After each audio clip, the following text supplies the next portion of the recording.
الحمد لله وحده والصلاة والسلام على من لا نبي بعده. أعوذ بالله من الشيطان الرجيم. ولقد آتينا موسى الهدى وأورثنا بني إسرائيل الكتاب هدى وذكرى لأولي الألباب فاصبر إن وعد الله حق واستغفر لذنبك وسبح بحمد ربك بالعشي والإبكار. سبحانك لا علم لنا إلا ما علمتنا إنك أنت العليم الحكيم. رب اشرح لي صدري ويسر لي أمري واحلل عقدة من لساني يفقه قولي واجعل لي وزيرا من أهلي رب زدنی علما وارزقنی فہما ثم اما بعد. گرامی قدر بھائیوں بہنوں اور پیارے بچوں، یہ پوری تفصیلات فرعون سیدنا موسیٰ علیہ السلام کے ساتھ اس کا سلوک اور اللہ کے ایک خالص اور مخلص بندے کی اللہ کے رسول کے کام آنا، اس کا ساتھ دینا اور ڈٹ کر فرعون کو بتا دینا کہ جو تم کر رہے ہو وہ غلط اور تمہاری تباہی کا سامان ہے.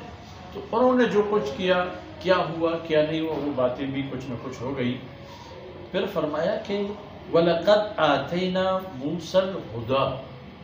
حقیقت یہ ہے کہ ہم نے عطا فرمایا، اللہ فرماتے ہیں کہ میں نے عطا فرمایا موسیٰ علیہ السلام کو ہدایت، یعنی ایسی رہنمائی کہ جس راستے پر وہ خود چلتے تھے اور جس راستے پر وہ اپنے دور کی انسانیت کو چلاتے تھے وہی راستہ سعادت اور سربلندی کا تھا، دنیا اور آخرت.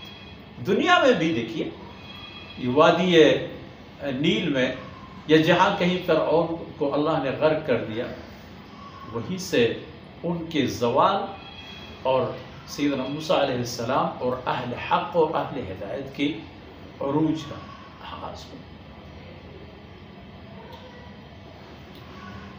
تو وَأَوْرَثْنَا بَنِي إِسْرَائِيلَ الْكِتَابَ، اور یہی بنی اسرائیل اللہ فرماتے ہیں اس کو میں نے کتاب کے وارث بنا دیا.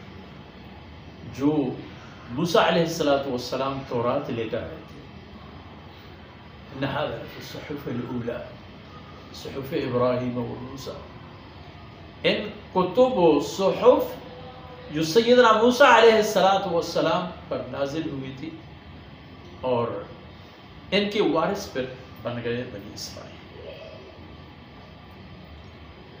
ہدی و ذکری لأولی الالباب، اور ان کتابوں میں ہدایت و رہنمائی اور نصیحت کی بات، خیر و فلاح کی باتیں. اور ظاہر ہے میرے بھائیوں بہنوں، اور یہ ایک حقیقت ہے، ہم ہمیشہ اوروں کی باتوں کا محتاج ہوتے ہیں، کسی کی رہنمائی، کسی کی نصیحت، کسی کی مشاورت، کسی کی خیر خواہی.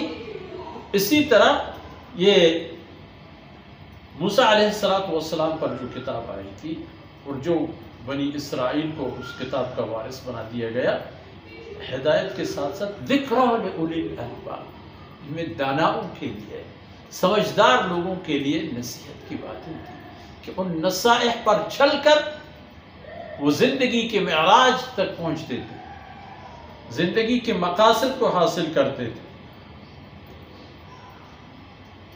جہاں تک یا رسول اللہ، جہاں تک آپ کا معاملہ ہے، فصبر، آپ تحمل کریں، رواداری، صبر، برداشت جس پر ہیں ثابت قدم رہیں، اور کوتاہیاں جو لوگ کر رہے ہیں آپ کے ساتھ ان پر بھی صبر فرمائیں.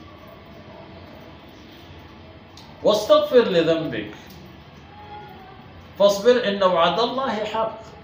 آپ اسی طرح جمے رہیں، ڈٹے رہیں اور صبر کریں، اور آپ کو بھی پتہ ہونا چاہیے کہ ان وعد اللہ حق، کہ اللہ نے جو وعدہ کیا ہے وہ ہو کر رہے گا. حق کا معنی یہی وہ ثابت ہے.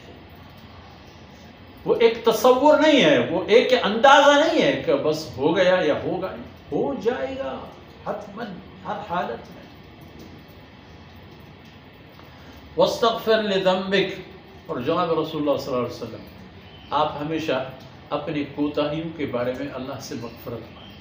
اب کمال کی بات ہے کہ بنی نوع انسان کو استغفار طلب کرنے کے لیے اللہ اپنے عظیم الشان اور برگزیدہ رسول سے فرماتے ہیں وَاسْتَغْفِرْ لِذَنبِكَ، حالانکہ رسول اللہ صلی اللہ علیہ وسلم بالکل کوئی ایسے گناہ کے مرتکب ہوئے نہ ہوں گے کہ جس سے پتہ ہو جائے کہ اس آدمی نے کوئی گناہ کیا، لیکن اگر اللہ رب العزت کی عظمت شان اور جناب رسول اللہ صلی اللہ علیہ وسلم کی حیثیت کو دیکھا جائے، ہو سکتا ہے کوئی ایسی بات یا کوئی ایسی حرکت کہ جس کو جناب رسول اللہ صلی اللہ علیہ وسلم خلاف تقوی قرار دیں اپنی ذات اور شان کے مطابق، حالانکہ اللہ کے رسول تو برگزیدہ ہے اور معصوم ہے۔ معصوم کا معنی ہر طرح کے گناہوں سے حفاظت شدہ ہے۔ یہ ایک اصطلاح ہے کہ جس کے ذریعے سے اللہ بنی نوع انسان اور امت محمدیہ کو فرماتے ہیں کہ دیکھو تم لوگ پاکیزہ نہیں ہو، معصوم نہیں ہو، اپنا خیال رکھا کرو۔ وَسَبِّحْ بِحَمْدِ رَبِّكَ بِالْعَشِيِّ وَالْإِبْكَارِ، اور ہمیشہ اپنے رب کی ثنا خوان رہیے، اپنے رب کی بے عیبی اور پاکیزگی بیان کرتے جائیے، رات کو بھی اور صبح کو بھی، رات کو بھی اور صبح کو بھی، یعنی پورے وقت آپ کی 24 گھنٹہ اللہ کی اطاعت اور عبادت اور پاکیزگی کی بیان میں گزرنا چاہیے۔ یہ وقت جو لمحات کی شکل میں ہے، یہ لمحات آپ کو ملے ہیں، لمحات آپ کو ملے ہیں آخرت کے قرنوں کے لیے، تو اس لیے اپنا خیال رکھیں۔ اب جناب رسول اللہ صلی اللہ علیہ وسلم کو تسلی دے دی گئی کہ دیکھیں یہ ہو جائے گا۔ فرعون کے ساتھ کیا ہوا، اگر آپ کی قوم اس نہج پر چلنے والی بنی، اس نے اپنا رستہ تبدیل نہیں کیا تو وہ انجام میں گرفتار ہو جائے گا، اور اس پر آپ مطمئن رہیں، یقین آپ کو تو ہے ہی، مگر یہ ثابت اور برحق ہے آئندہ آنے والے لوگوں کے لیے بھی کہ وہ بھی دیکھیں گے کیا ہوا اور کیا نہ۔ ان معلومات کے ساتھ ہی آج کی باتیں اختتام پذیر ہوتی ہیں۔ وصلی اللہ علی نبینا محمد وعلی آلہ وصحبہ۔